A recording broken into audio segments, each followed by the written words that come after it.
नमस्ते दोस्तों, मैं एस्ट्रो ज्योति आज की बात में आप सबका स्वागत करती हूँ। आइए आज की बात कर लेते हैं। आज बहुत ही पवित्र दिन है, शुभ दिन है।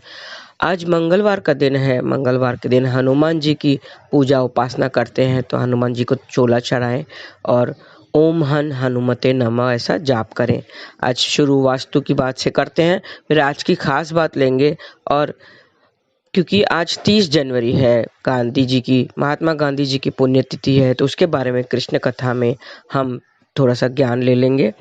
वास्तु की बात करते हैं कि खिड़कियां पूर्व, उत्तर और उत्तर पूर्व में खुले तो बहुत ही शुभ होता है। खुला होना चाहिए उत्तर दिशा जो है, और पूर्व दिशा, उत्तर पूर्व दिशा, ये जो तीनों दिशाएं हैं वो खुली होनी चाहिए। वहाँ पे खिड़कियां होनी चाहिए। उत्तर पूर्व और उत्तर पूर्व में बालकनी हो तो बहुत शुभ होता है। तो ये वास्तु की बात थी। आइए, चतुर्थी आज सुबह 8:55 तक रहेगी, फिर पंचमी लग जाएगी। आज सुबह 10:40 से कल सुबह 11:40 तक सुकर्मा योग रहेगा। सुकर्मा योग से कोई भी शुभ कार्य करना चाहिए, वो सफलता मिलती है। नई नौकरी हो, ज्वाइन करनी हो, धार्मिक कार्य का आयोजन करना हो, ये सब कामों में, इसमें कामों में किसी भी प्रकार की बाधा नहीं आती है, कोई रुकावट नहीं आती है। आज रात 10:06 तक उत्तरा फाल्गुनी नक्षत्र रहेगा। उत्तरा फाल्गुनी नक्षत्र का स्वामी सूर्यदेव है, तो आज सूर्यदेव की पूजा उपासना करनी है, उनको अर्घ देना है और मंत्र जाप करना है, ओम ग्रहणी सूर्याय नमः। और इस नक्षत्र का संबंध पाकड़ के पेड़ से बताया गया है, और इसके दौरान पाकड़ के पेड़ के दर्शन करें और उसे किसी भी प्रकार का नुकसान नहीं पहुंचाना है। और आज की खास बात, आज कृष्ण पक्ष की चतुर्थी को संकष्टी गणेश चतुर्थी का व्रत होता है।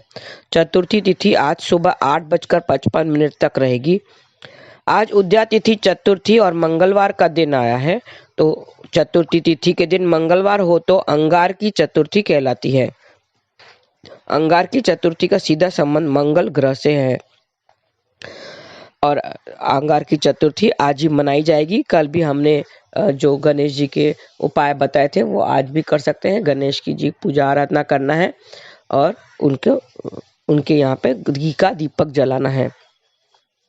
तो ये थी आज की खास बात। आज आप घी का दीपक जलाएं, उनको भोग चढ़ाएं, लड्डू का भोग चढ़ा सकते हैं या मोदक का भोग चढ़ाएं, तो आपकी सारी मनोकामनाएं पूरी होंगी। और आज कोई अच्छा काम करेंगे तो आपको सफलता जरूर मिलेगी। आइए अब आज की जो विशेष बात है, 30 जनवरी की जो बात है, गांधी जयंती मनाते हैं। हम गांधी जयंती मनाते हैं। हर साल देश में 30 जनवरी को महात्मा गांधी की पुण्यतिथि के रूप में मनाया जाता है। साथ ही बापू कहते थे, बापू की पुण्यतिथि को प्रत्येक साल शहीद दिवस के रूप में भी मनाया जाता है। राष्ट्रपिता महात्मा गांधी को 30 जनवरी 1948 को नथुराम गोडसे ने गोली मार दी थी, क्योंकि ये भी अभी राम की हम पूजा आराधना करते हैं, हम राम को ध्याते हैं। और राम नाम में अटूट आस्था रखने वाले महात्मा गांधी ने जनता के समक्ष स्वराज्य के रूप में राम राज्य का रूपक प्रस्तुत किया था। उसकी परिकल्पना में न्याय आधारित समाज की अवधारणा थी। महात्मा गांधी राम के नाम पर पारदर्शी और जवाबदेह लोकतंत्र चाहते थे, जिसकी स्थापना सत्य पर आधारित हो। अभी हमने प्राण प्रतिष्ठा की थी,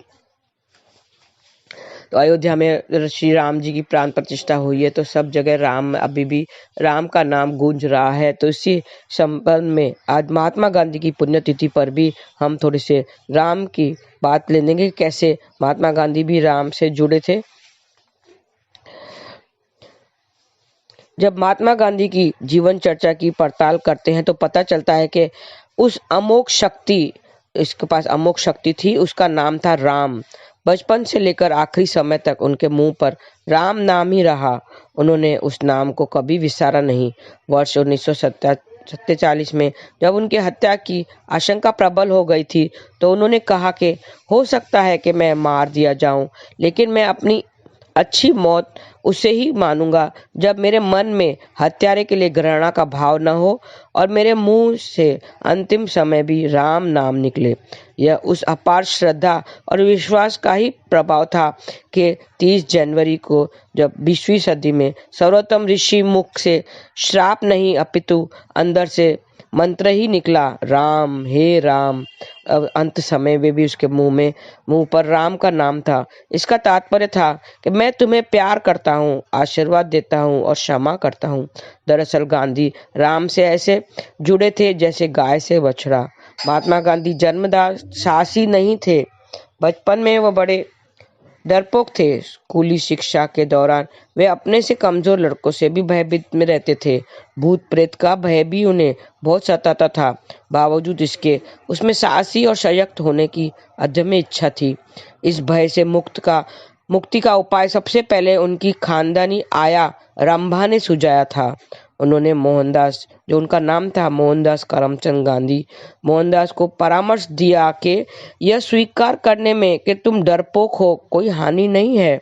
जब भी भय का कोई कारण उपस्थित हो तो तुम डर कर भागो नहीं, बल्कि विश्वास के साथ राम नाम का जप करो। इससे तुम्हारा भय साहस में बदल जाएगा। चूंकि गांधी के मन में रंभा के प्रति आदर भाव था, उन्होंने इसका अनुगमन किया और भय से मुक्ति भी पाई। परंतु यह क्रम जल्दी ही छूट गया। गांधी का युवा मन, जो आधुनिक सभ्यता के गढ़ लंदन का माहौल में पला बड़ा था, उसके लिए राम नाम यंत्रवत और अंधविश्वास पूर्ण लगने लगा। परंतु महात्मा गांधी की बनावट अद्भुत थी।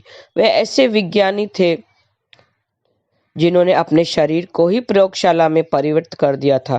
तथ्यों पर विश्वास और या अंधविश्वास का स्वरूप उनके मन में लंबे समय तक निरंतर उमड़ता घुमड़ता रहता था।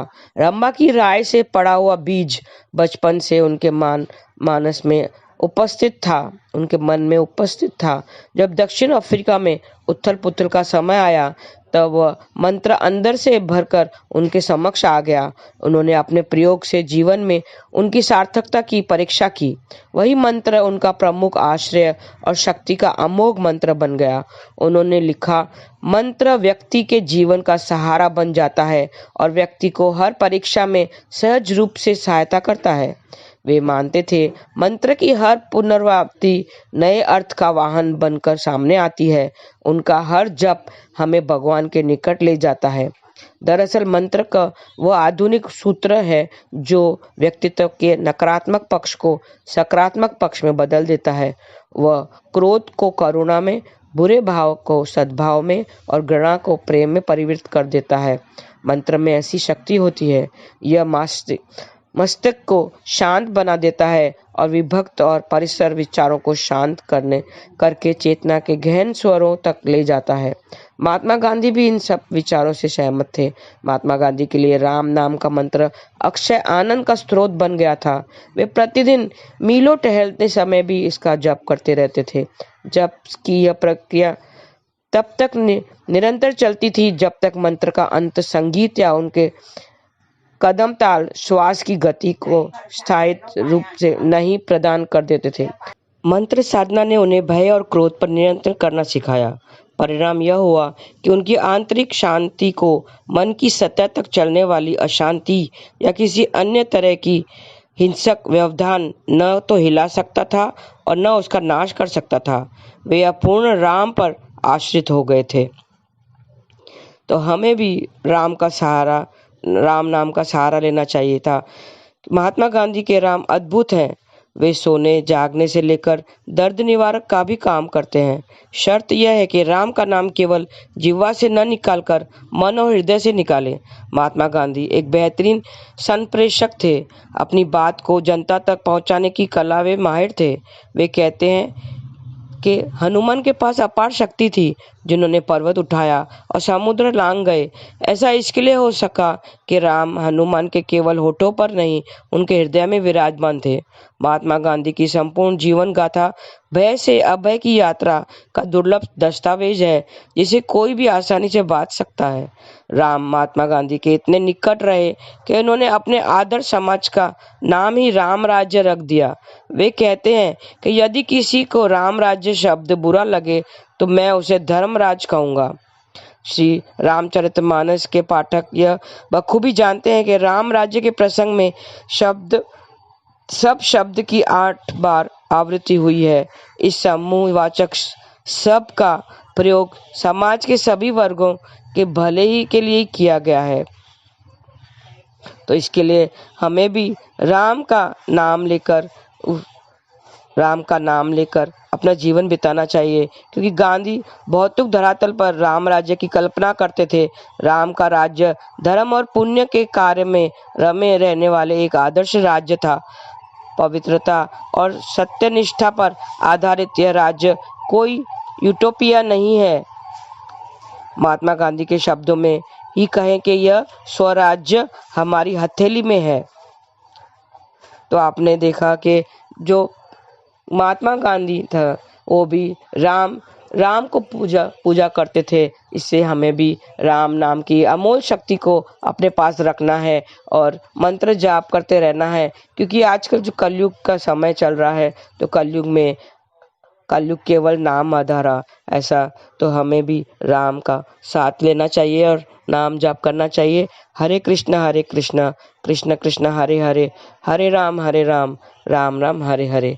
आज के लिए बस इतना ही। आपका दिन शुभ रहे। हरे कृष्णा।